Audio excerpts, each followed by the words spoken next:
Salut et bienvenue à cette nouvelle édition du Cola Info. On débute en Angleterre avec André Onana et Manchester United qui ont subi une nouvelle défaite en s'inclinant 2-0 contre Wolverhampton lors du Boxing Day. Les Red Devils, réduits à 10 après l'expulsion de Bruno Fernandes dès le début de la seconde période, ont encaissé un superbe but sur corner direct de Matheus Cunha à la 58e minute. Malgré quelques tentatives, United n'a pas réussi à réagir et a vu Wang Hee-chan sceller le sort du match en ajoutant un second but dans le temps additionnel. Cette défaite marque la 4e en 5 matchs pour Manchester United, qui se retrouve désormais à la 14e place du classement de la Premier League. On continue avec Aurélien Tchouaméni, star du Real Madrid, qui est actuellement au Cameroun pour un séjour.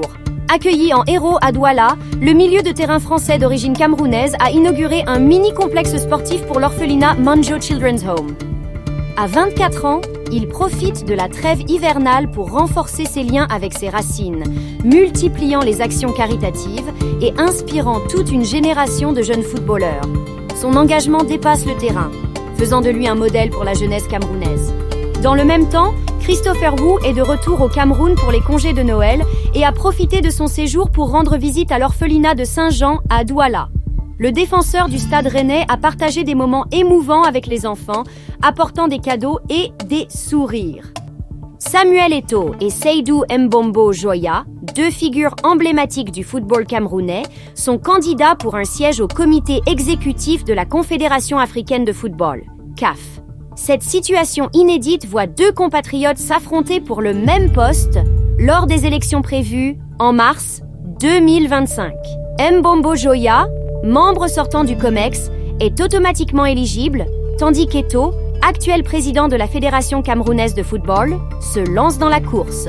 Cette confrontation suscite un vif intérêt dans le milieu du football africain, quand on se rappelle d'un duel au sommet de la FECAFOOT en décembre 2021 déjà.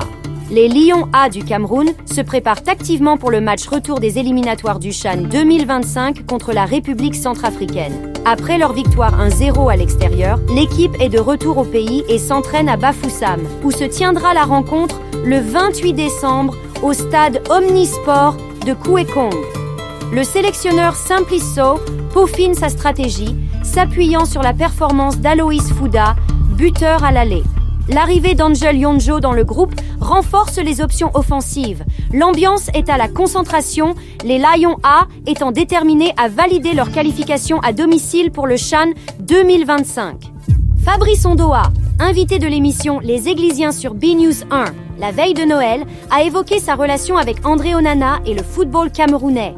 Le champion de la CAN 2017 a défendu son cousin, affirmant qu'entre eux régnait une concurrence saine.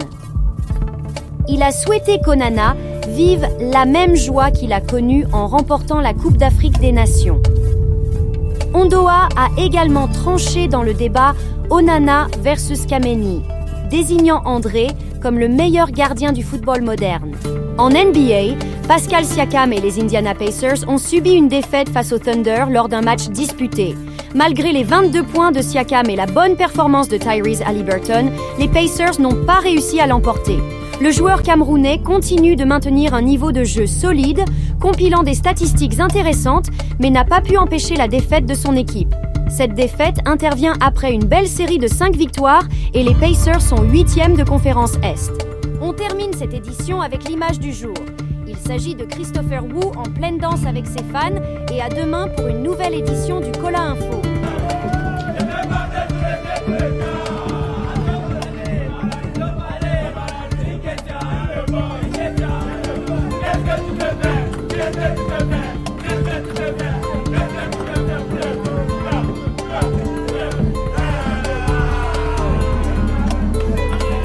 Si vous appréciez ce style de contenu, prenez s'il vous plaît quelques secondes pour liker, partager et vous abonner si ce n'est pas déjà fait. Ça nous encourage à vous produire plus de contenu de ce style et c'est fortement apprécié.